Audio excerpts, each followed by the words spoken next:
The rear heel is the piston that drives the fighting machine. I tell you that just so you'll know that your rear heel needs to be off the ground. Any type of athletic thing that you're doing where someone may be pushing or pulling on you or whatever, you want that off the ground. Why? Balance. Balance. Also because when that's like that, I could launch forward. Also, if that is up and I take pressure here, now look what my heel does. My heel acts as a shock absorber to kind of put the brakes on. If I'm already on my heel and I get hit like that, I'm going back. I feel like I'm doing my right foot first or something, Bucky. Well, you didn't get a chance to see it, bro. I am, all right. Oh, that's cool. That's because you were the dummy. You didn't get a chance to see it. Yeah. So what we're doing here is the stage comes out me nice and slow. I'm just stepping here and moving this. You can learn it fairly quick and fairly efficiently. It's a hell of a lot easier to learn to strike powerfully than it is to shoot well. A hell of a lot easier. All right? So what strike you do will be dependent on the distance and several other factors. But the way you explode your body weight into it, that's a common theme throughout. The first strike we're going to look at is very simple. It's going to be striking with the palm of your hand. Some people call it a palm heel strike. I don't care what you call it. But what you're doing is you're striking with this part of your hand. It's important that you strike with this part because this is the part that is supported by that bone structure. If you strike with your fingers, I'm not going to do it, bro, but if you strike with your fingers on his head, you're going to not only have an ineffectual strike to him because it's just doing this, but you could hyperextend your own wrist. So you want to make sure you're striking with this part right here. What's the ideal target? Well, the ideal target would be underneath his chin. If I hit underneath his chin, I get this reaction, and then what? Is he on his toes or his heels? Heels. Gee, Scott, it's almost like you've done it before. I can't run that. I got to figure that time. If he moves his chin back just ever so slightly, oh shit, now what's he looking at? My ear, right? So if you raise that hand up like this and strike down at an angle, lean back slightly again, I'm still going to hit something, even though it's just his chest. It's much harder to block, and you're in a much better position if he does move back when you deliver that angle. Think if you're trying to like cut him with a sword right there.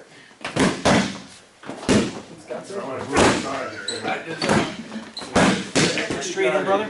Okay, yeah. You want to step out there. So you want, because watch what's happening. My whole body weight is depositing into that strike. Okay. Whereas if I'm just here, it's like my hips and shoulders, I'm bound up. So stepping to the outside is happening. So what you're doing is you're putting the palms of your hands on the crown of your head, and you're bringing in your elbows and your arms as tight as you can to create that nice tight structure. Just take the palms of your hand, put them on the top of your head, and close this right here. So it's going to look like this. So if Scott were to throw a slow motion right haymaker at me, we're doing this. And I know that, sorry bro, I know that even hurt a little bit, just at that slow speed, okay? Boom. But what I'm doing is, even if my arms aren't up, you see how I'm inside the arc of that? The worst thing to get is hit by his bicep or something. This is such an easy, foolproof thing. I mean, it works really, really well. Now, it doesn't work if you do this. Oh yeah, you want some? Come on, man, come on. Yeah. I mean, I'm not, yeah. He's gonna figure it out, right? If I just, and move, good. That's it, that second move, perfect. Hold on, stop a second. See how easy it is? I mean, that's literally natural. You're just, if that's your instinctive response, whatever he's doing initially is going to get negated by that punch. And the first time you didn't do it right, every time after that you did, you're on that punch. That's perfect. Exactly what you want to expect. And so you're here like this. Now what we're going to do is add this hand as a strike. So Scott's holding, I'm going to go crazy. So here's what we're doing right here. And watch that structure. Right? So there's not a lot of stuff to hit. You are susceptible to an uppercut that comes underneath there, maybe a hook, but guys, this is a moment in time. So he's coming in on me with a punch, and I'm just gonna crash in there just like that. Now without the pad, I'm gonna go super slow motion, bro. Without the pad on top, he's doing that punch, and I'm just basically doing this. So that time it was kind of weird shit happened, but I'm doing that, and I'm winning that all day long. Notice how everyone thinks still the same. I'm not just going. It's still like as if I was punching. It's just with two hands. Good.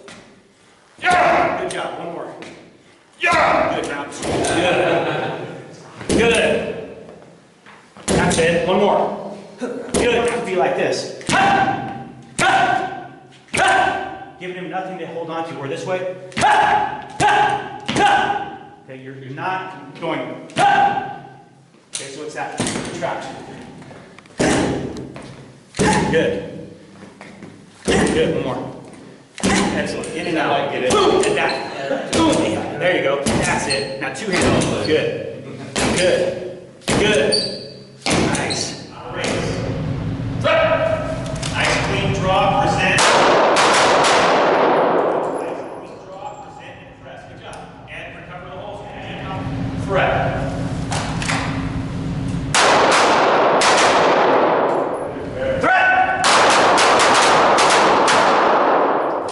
I'm going to fire a string of fire, very rapid, and I'm going to show you how accurate we could be this way because I'm tensing my body. I'm nice and tight. Are you guys ready? So, right? Because everything here is tensed up. I'm going to double them up. 2 rounds left, 2 rounds right. Threat!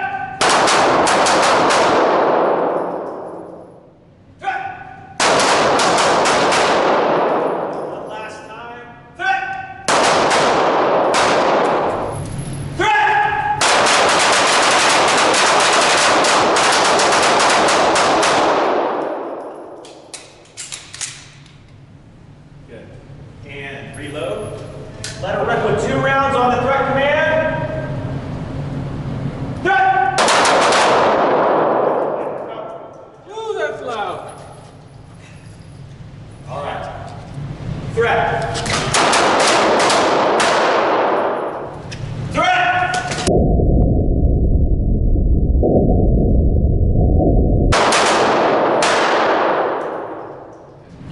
So I'm here. Watch what's happening here. Just like this, eyes and ears. And I'm getting my hits just like that. So now, you guys will realize that's why we did this earlier. And you may do that move again. Boom! And from there you may have to draw. You may have to put it together like that. That was a little bit more advanced. What did I do there? Rotated. I rotated my body. We're not going to get into that because if you don't do that right, you will shoot your left arm. Okay? So we're not going to keep crazy like that. But we're here. All we're doing is we're just coming straight in, here, and threat!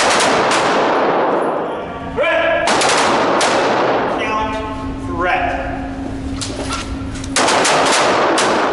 Threat! Threat! After you do that, when you're coming back, shove off that guy's face. So after the elbow's there, use that same hand to just shove him away. Gotcha. But Thank don't you. let it linger out in front of your muscle. I mean, like shove it and pull it back. Okay. Thank you. Yep. All right, here we go. Last time. Threat!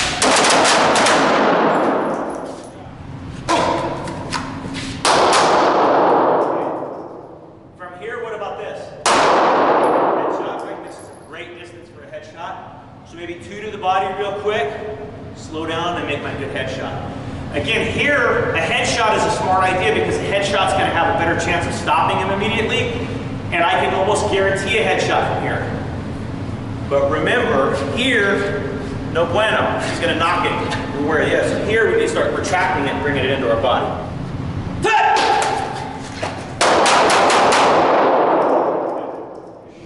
Draw, failure drill.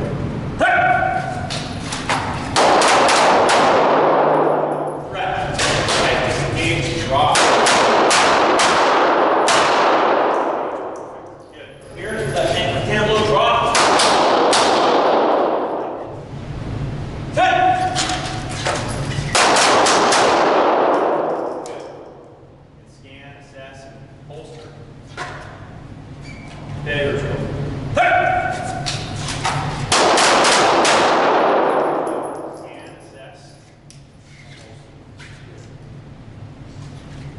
My first step is with my rear leg, right?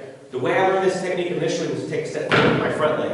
I was teaching a course several years ago, and someone stepped with their back leg, and I said, no, you're doing it wrong. I got to thinking, wait a minute, I like that better. It makes sense because what am I doing by stepping with my back leg first? There's more force. I'm generating more momentum, right?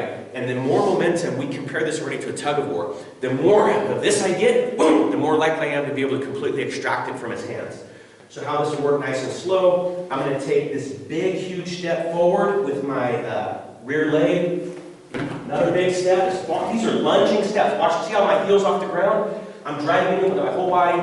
On that second step, I extend my arms fully. Now watch my back leg, how it helps. I'm actually propelling myself off here, but I'm like taking this and doing that with it. So I'm going, and you can see that, and how far I moved. Right? Why? Because I can't pull that free as easily. Another thing he could do is grab my wrist. That's another thing that people do. And that's how, if I was going to disarm this, it would be the wrist first and then that. So that's how I would grab it.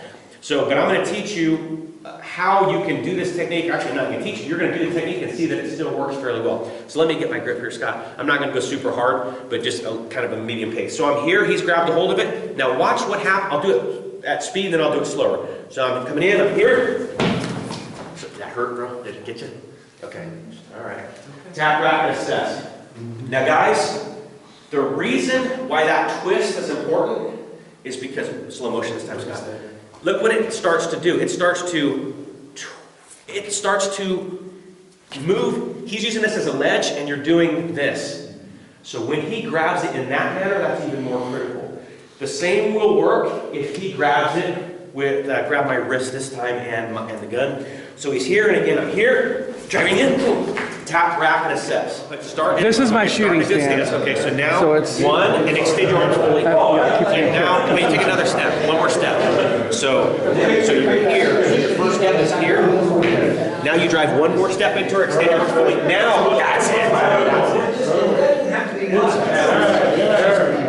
She's strong. Yeah, she is. Well, it's because she rides horses. Right hand like It's like this. first grade all over again. Grab with your right hand like this.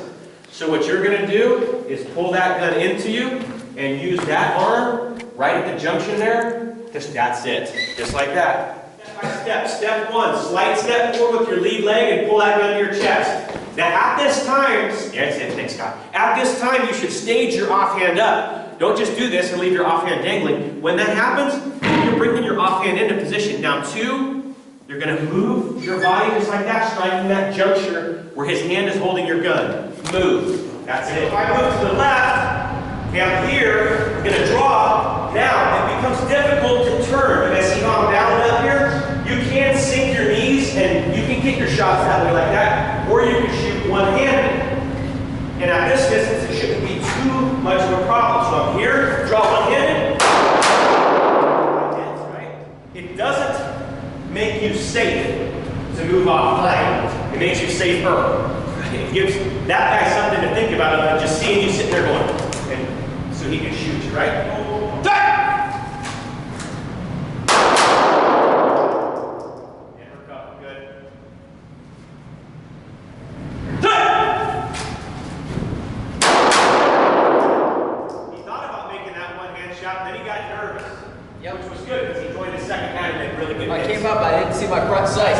Good decision. Next.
Good. Next up. All right. Live fire.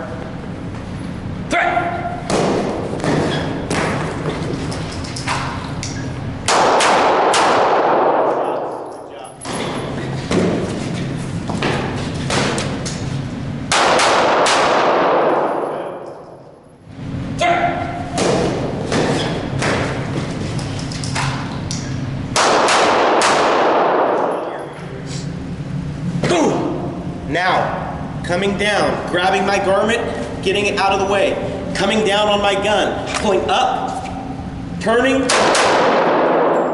getting my hit just like that. Where is this index? Look at my hand. On the back of my head. What if it's somewhere else other than there? Then I don't know where my elbow is in relation to my muscle. Correct. Same pace, not too fast.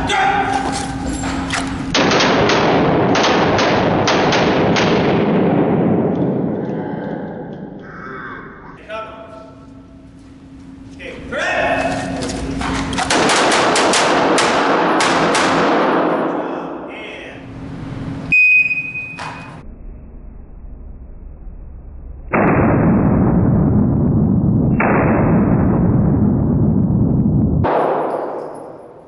2.53. So a little slow, but he had 2 hits. Both in there, so that was good. Just a little slightly.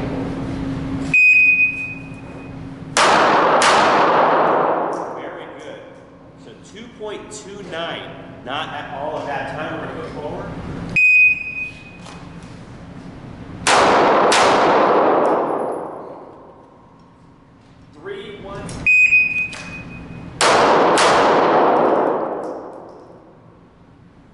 Holster.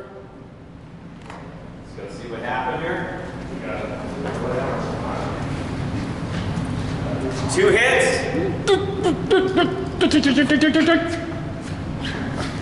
Yeah. You got it? What is it? 191.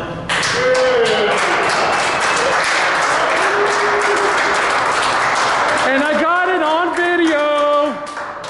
All right. Good job. Heck yeah. Who's next? And they're both on the same card. Good.